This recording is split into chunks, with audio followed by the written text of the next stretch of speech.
was perusing around through some motorcycle choices the other day. Yes, that's right. I'm more than likely going to be stepping up to riding a motorcycle down the highway instead of taking a little car. But I was going through the choices, and well, due to certain areas of the body not functioning properly anymore, such as knees and back and so on and so forth, where from various injuries, balance just isn't what it used to be, which is why I'm kind of stuck in a car. But I was going through a bunch of different models and stuff like that, and come across, I started looking at like trikes, and because I always did kind of like a trike. They were different and kind of unique, and they were kind of nice, and the whole fact that they're quite a bit more difficult to dump when you're trying to stop or take off, for that matter, was very appealing towards me. And I happened to stumble across the Can-Am Spyder RS. It's kind of a unique looking vehicle. I mean, it does have a lot of reminder of a snowmobile, which is fine because, well, I like snowmobiles, I really do. But it was different. It was kind of different, but it was kind of neat at the same time. I really enjoyed the way it looked. I mean, I liked its style. I mean, how it looked, and the stance it had, and how it would handle, and so on and so forth like that. But there was so many things that appealed to me about it, and I had to think about it for a little bit and priced them out, and they're dramatically cheaper than your standard trikes, I would say, such as like the Harley Davidson or the Hondas or something along those lines, where they're a trike, where they had the standard layout with the two wheels in the rear and the one in the front. Those were quite a bit pricey to purchase one. I mean, granted, I could easily go get an older one, but something just didn't seem. Something's not very appealing about something that somebody has had for several years and beat the snot out of, or some sort of hack job that somebody threw together and they thought it would look cool themselves, where it just doesn't appeal to me myself. It's just not my style.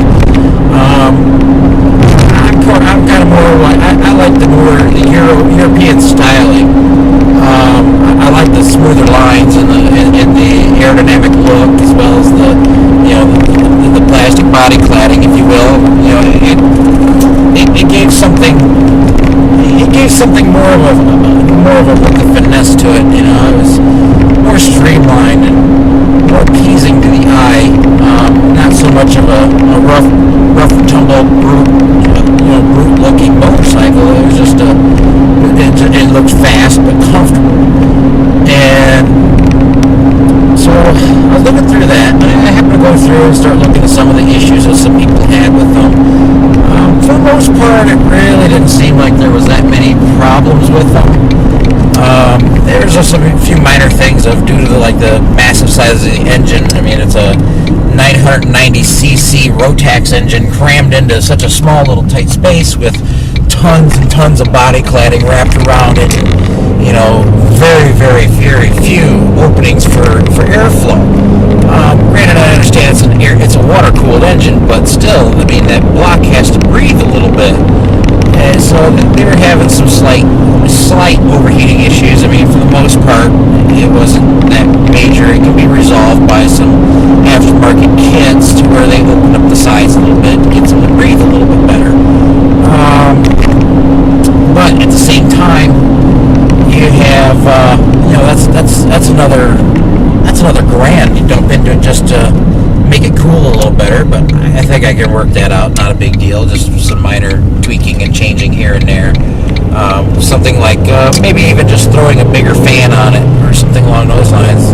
Get better cooling issues. And then the other thing is that the power steering on them, because of the fact of having to steer two front tires, on a motorcycle with just a pair of handlebars.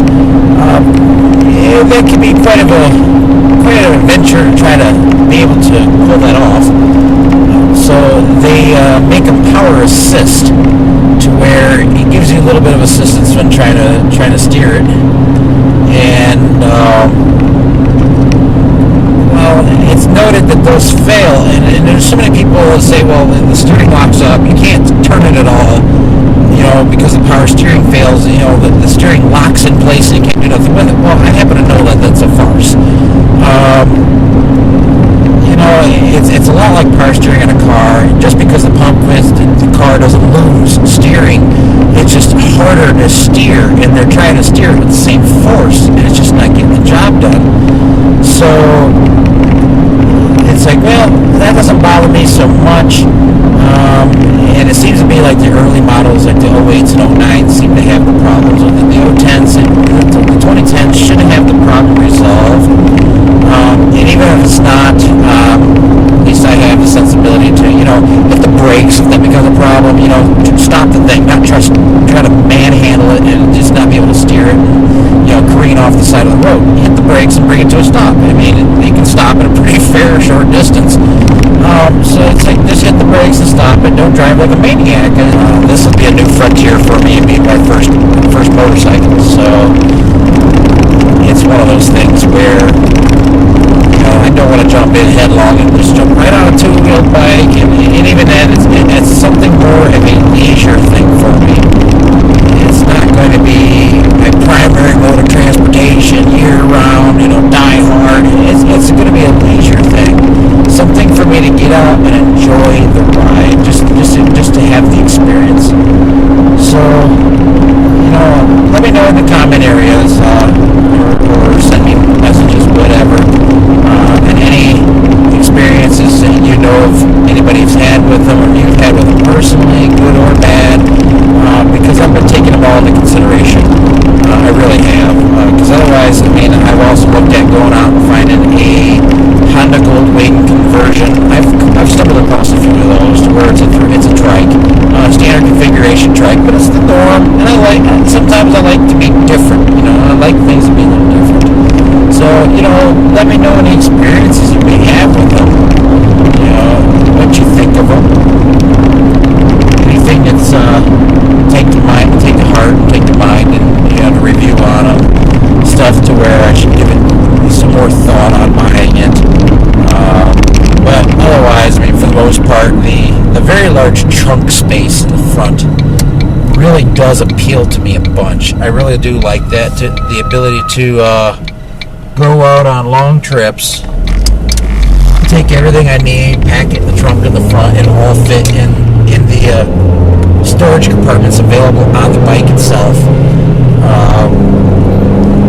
Not having to tow a trailer.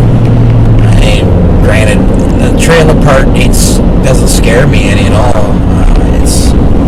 For crying out loud, I tow a camper. But that's not the part that bothers me. It's the whole fact of having to drag something along extra if you don't have to. So if you have the space available, use the space you have available. And no sense in taking more than you need versus having that extra space in the front and going somewhere. And if I pick up souvenirs as well as my clothes remain dry and will stay on the bike, and it's lockable, and you have to have the ignition key for it to work. And that's all appealing things. So just let me know what you think, and give me any reviews if anybody of you out there on YouTube have ridden one. Tell me what you've thought about the ride, how it handles, stuff like that.